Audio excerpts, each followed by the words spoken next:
Si vous avez regardé la dernière vidéo, vous n'avez pas manqué de vous convaincre que nous entrions dans une nouvelle ère du tracking. Et dans un des commentaires, Antoine Menet me faisait remarquer qu'il aspirait à ce que ce nouveau cycle du tracking avance de façon à ce que nous retrouvions un nouvel équilibre entre d'un côté les intérêts légitimes des internautes qui souhaitent quand même globalement être moins traqués de façon plus transparente si on veut simplifier les choses, et d'autre part les intérêts non moins légitimes des annonceurs qui cherchent à avoir une visibilité en fait sur le retour sur investissement, les performances de leur campagne digitale et les performances de leur site web. Et puis ça vaut aussi par exemple pour les éditeurs de sites, pour ceux qui créent du contenu sur le digital. S'il n'y avait que ces deux acteurs-là, à mon avis, les choses pourraient plutôt bien se passer. Le nouvel équilibre pourrait être retrouvé relativement rapidement et aux avantages des deux. Sachant que la plupart des annonceurs, la plupart des entreprises qui ont des sites web n'abusent pas réellement de la collecte de données personnelles. Le problème, c'est qu'il y a d'autres acteurs, parmi lesquels Google, Facebook, je ne parle pas des GAFA en général, mais de ceux qui collectent beaucoup de données pour revendre de la publicité ultra ciblée.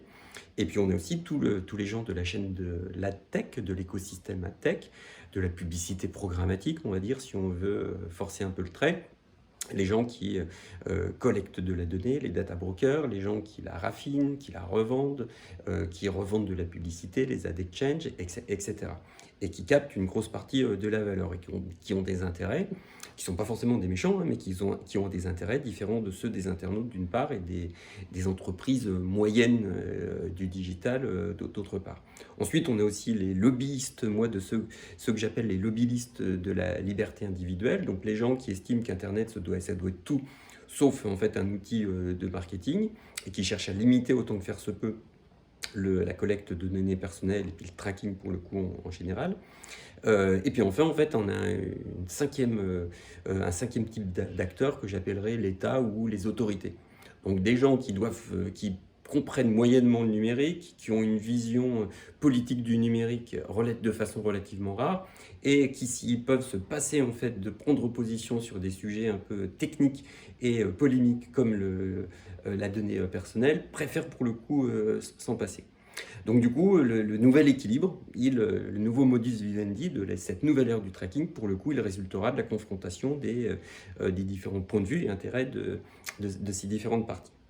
Je pense que c'est important pour vous projeter dans l'avenir d'avoir en tête qu'il y a des intérêts pour le coup qui ne sont pas forcément convergents.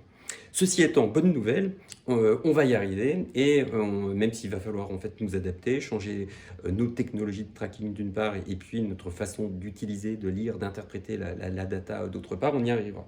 J'en veux pour exemple ce qui se passait il y a 20 ans. Et à 20 ans, on avait des outils 10 fois moins perfectionnés aujourd'hui. Et même si on va perdre un certain nombre de données à la faveur des événements qui se passent en ce moment, on aura encore 10 fois plus, 20 fois plus de données que ce qu'on avait il y a 20 ans. Et il y a 20 ans, moi je parvenais à base de l'analyse des logs, vous savez les milliards de lignes qu'il y avait avec les fichiers téléchargés sur un site, avec des outils comme WebTrends qui mettaient une journée pour analyser une semaine de statistiques, alors qu'aujourd'hui on a les stats en temps réel. On arrivait en fait non seulement à savoir relativement bien ce qui se passait sur notre site, si tant est qu'on faisait un effort de projection justement pour essayer d'imaginer ce qu'il y avait derrière ces statistiques, et on arrivait même en fait à réaliser des prévisions de statistiques, de chiffre d'affaires, de conversion sur base de ces éléments-là. Donc du coup, si on y arrivait avec 10 fois, 20 fois moins de chiffres il y a 20 ans, normalement on devrait encore pour le coup s'en sortir. D'autant plus que vous savez bien que la plupart du temps, vous utilisez peut-être 5% des données que vous collectez. Là, la difficulté, c'est que les données, en fait, elles vont être incomplètes, donc il va falloir reconstituer, il va falloir estimer les vrais chiffres de trafic, les vrais chiffres de conversion, les vrais stats de chiffre d'affaires générés par telle ou telle action marketing que vous avez initiée. Il va y avoir des calculs très compliqués sur base de règles de 3 à réaliser. Alors, quand je dis compliqué, vous avez compris que c'était ironique, mais il faudra apprendre en fait à redresser des chiffres qui vont devenir, pour le coup, approximatifs. Donc ça, ce sera un exercice supplémentaire. Ça va exiger que vous y passiez un peu plus de temps, que vous réappreniez à le faire. Mais pour le coup, je pense que on y arrivera tous d'ici quelques mois, quelques années. En revanche, ce que je trouve intéressant, c'est que dans ce nouvel équilibre, il va y avoir une nouvelle répartition, à mon avis, de la valeur ajoutée. La valeur ajoutée, elle a largement migré sur le digital, la valeur ajoutée de la publicité.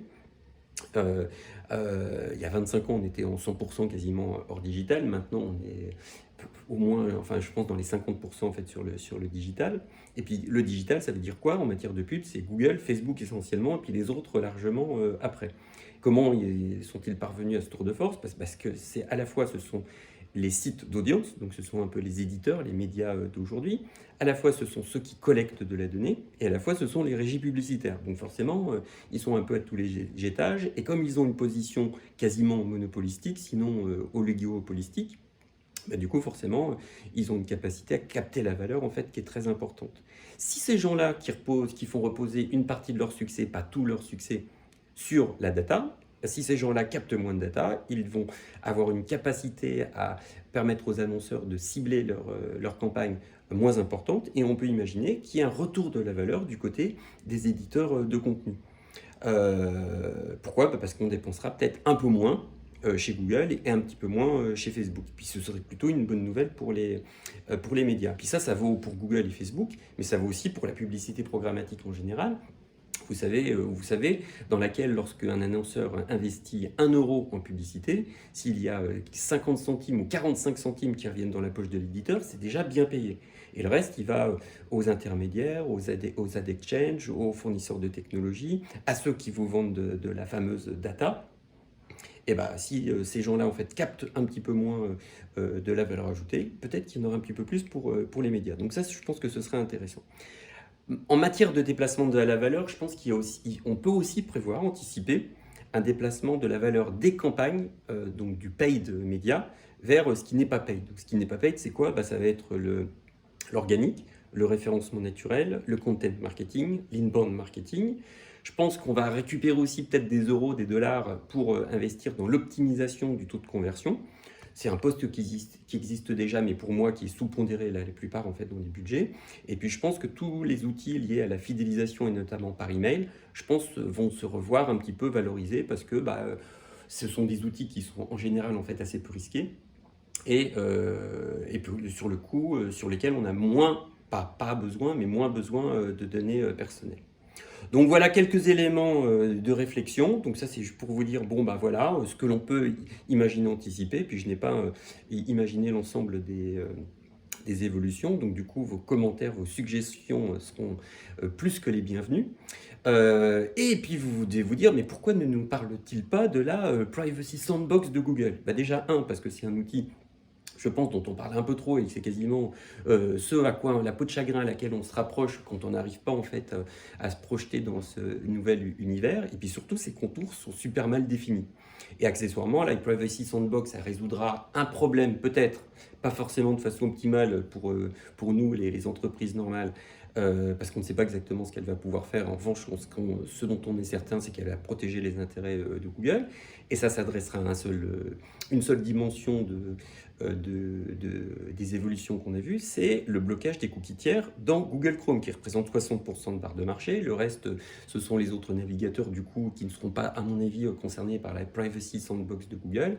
Et puis la chute du taux de consentement liée aux pop-ins que vous allez être obligé d'installer pour faire plaisir à la CNIL, pour le coup, elle ne sera pas non plus résolue par la Privacy Sandbox de Google.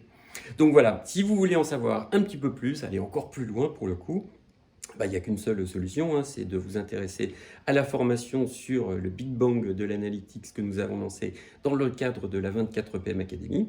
Donc connectez-vous sur 24pm.com et puis même si vous ne vous inscrivez pas, contactez-moi si vous avez des questions pour échanger sur ce sujet passionnant.